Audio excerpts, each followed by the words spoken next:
Je m'appelle Frère François Cassingena-Trévedi, je suis né en 1959 à Rome.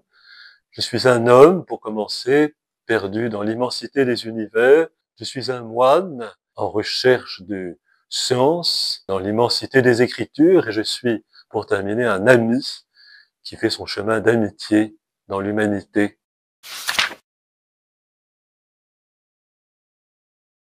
Je suis l'auteur de Paysans de Dieu, sélectionné pour le prix littéraire de La Liberté intérieure. Ce livre est un journal qui évoque une année de vie paysanne au jour le jour, avec l'évocation des tâches, des travaux, des saisons, le temps marqué par l'horloge du début à la fin. On est entre peut-être le journal du curé de campagne de Bernanos et les géorgiques de Virgile.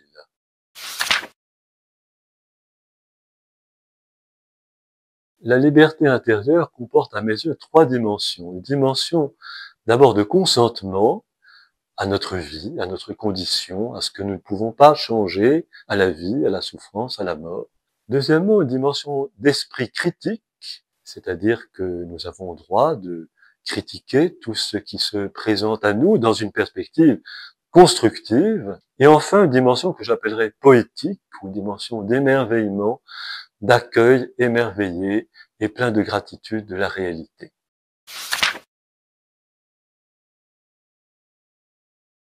Le rapport entre la littérature et la liberté est simple. On écrit ce que l'on veut.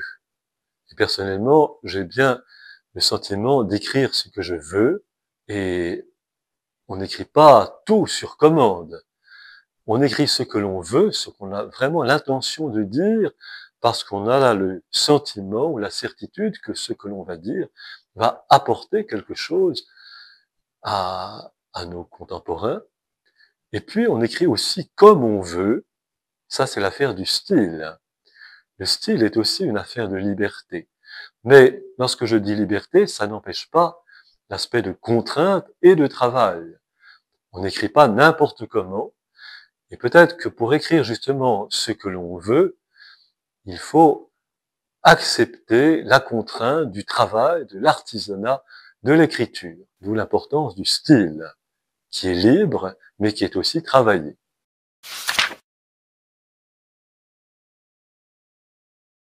C'est difficile de dire quel est le lieu où je me sens libre, parce qu'en fait, il y en a plusieurs ou à géométrie variable. J'en verrai volontiers trois.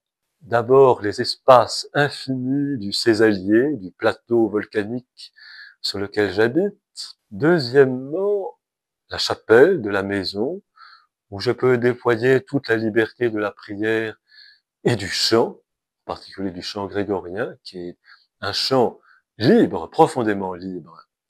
Et troisièmement, je dirais les salles de traite dans lesquelles je vais travailler tous les jours et qui sont pour moi un lieu de bonheur, de contact avec le monde animal et aussi d'amitié avec les paysans du Cantal.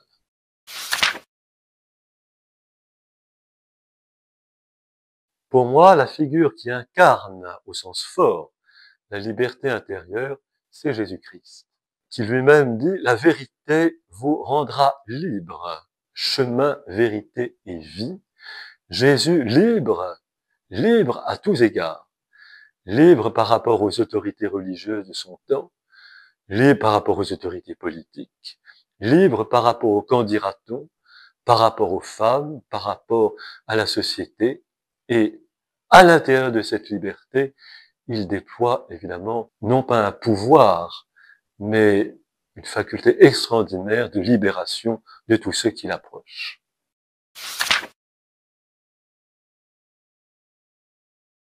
Si j'avais quelques ouvrages à conseiller pour stimuler la liberté intérieure et refléter celle de leurs auteurs, j'en conseillerais volontiers trois. D'abord, les lettres à Léontine Zanta du père Teilhard de Chardin, dans lesquelles il confie vraiment le fond de sa pensée dans une très grande liberté. Deuxièmement, les matinales de Jean Sullivan, ce prêtre écrivain dans les années 70-80, qui a profondément aussi vécu cette liberté intérieure. Et pour finir, peut-être, à nouveau un auteur de cette époque, l'œuvre en général de Marcel Legault, qui lui aussi, en demeurant dans l'institution, a exercé non pas simplement un écrit critique, mais a proposé quelque chose de très constructif pour la vie personnelle et aussi la vie de l'Église.